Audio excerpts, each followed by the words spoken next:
Hello, this is Marshall Zhukov, and here we are together again on YouTube on the slightly messy bench at the moment.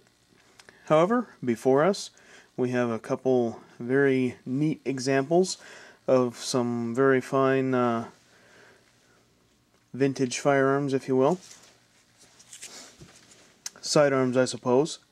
There's probably a lot of people that are already looking and seeing something they already know a little bit about. For those that don't, what we have in front of us are two holsters of the Russian variety. This one on the left is a post-war production holster. It's like a vinyl type looking material. And this is a leather holster. Oh yeah, we know what that is. This is a leather style holster. I think it's a war production, war expedient holster. However, we can almost see in there. Oh yeah, just about there. Oh, okay. Not yet. Wait. That, I think, I might like more than that, but they were both, I was very fortunate to come across either one of them. So, I'll make you wait for that. But this one, I'll take out of here right now.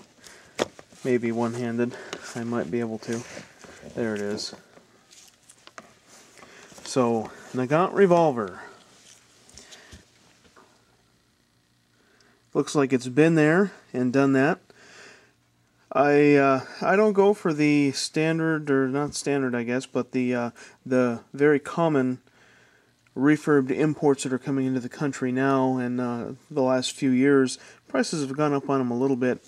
But to find something like this, a collector is going to have to pay a little bit of a premium price. And the reason that this one is a little bit more premium, I would say, than the other ones that I have, we've seen those before, the 1940, the two 1940 Nagant revolvers and the 1937 Tula, and then the one that I most recently acquired, which had the customs declaration form with it. However, this one is indeed, for those of us that can already read this,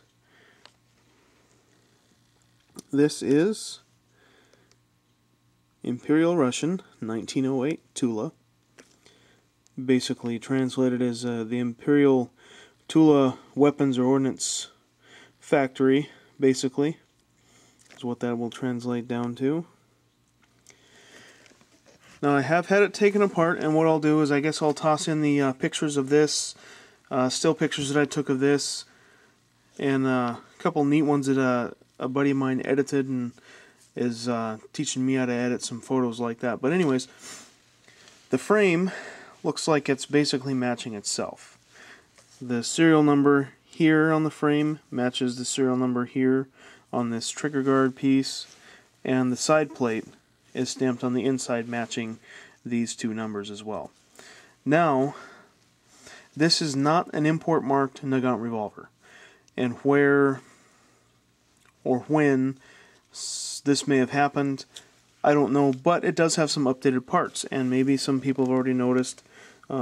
Actually, yeah, that trigger there, that's a, I think we can get that circle hammer. It's hard to see, but it's there.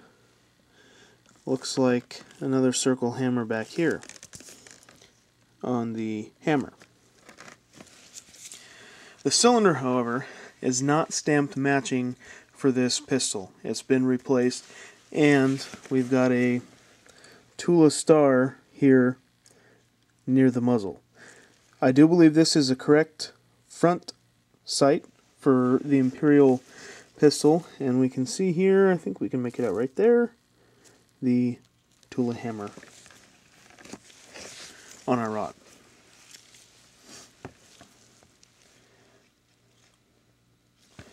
But we can see here, a little bit hard to see, we can see the Russian PK, and kind of mixed in with a little bit of that pitting there. Okay, camera, work with me here. Is the Imperial Eagle also stamped there. So, one down.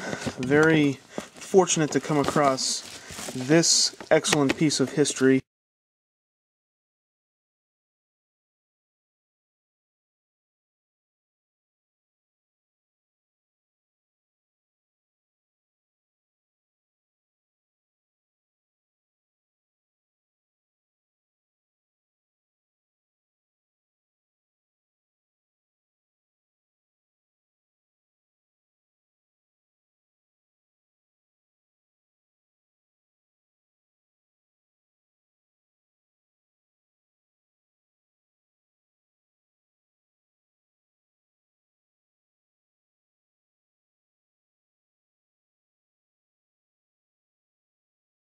This one, however, I've been looking for one of these for quite some time, although I have been looking for an Imperial Nagant revolver for quite some time.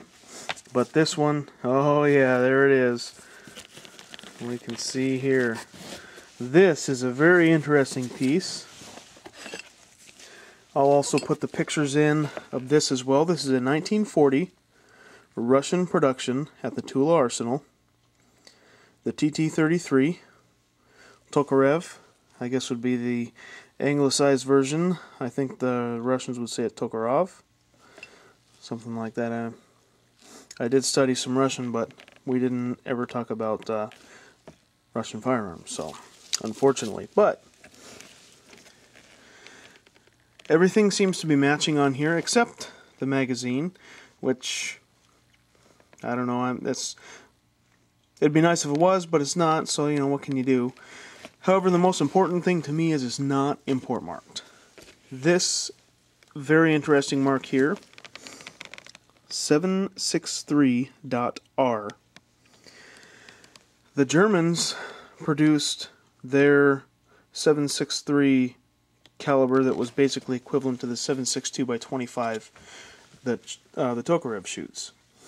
So I'm not sure. It's probably, this pistol is probably captured by the Germans and they put that stamp on it. I'm not sure 100% on that. However, my research that I've been trying to find anything about that mark, I haven't been able to find anything or seen another pistol like this with that same stamp on it. I know the Germans, they would capture them and designate them. The Nagant, I think, was a 615, in parentheses, a lowercase r, and the Tokarev is a 612, or vice versa. I'm not sure which, I don't recall. I think I had it backwards, but it's one of those for either one of these pistols. So everything is matching on this one. That's a nice feature. I do like that. I haven't shot it yet. I'll probably shoot these at least once, and then they'll probably just go in the safe and hang out for hopefully quite a while. But interesting thing about this one, somebody on the inside, when we take the slide off on these Tokarev pistols, the trigger assembly is supposed to lift out. Well, somebody welded that in place to the frame, and I'll show the picture of that as well. But a very fortunate find, very lucky for me. These things aren't cheap. I think I got a pretty darn good deal for the pair. So it's also been discussed, this possibly could be another type of bring back from another theater, another war or conflict. I'm not sure which one. Unfortunately, there are no papers with either one of them. So there's really no way to know. If only they could talk, I guess it would be in Russian and maybe wherever else they've been, but who knows? For now, Marshal Zhukov signing off on the Imperial Tula Nagant and the 1940 Tokarev TT33.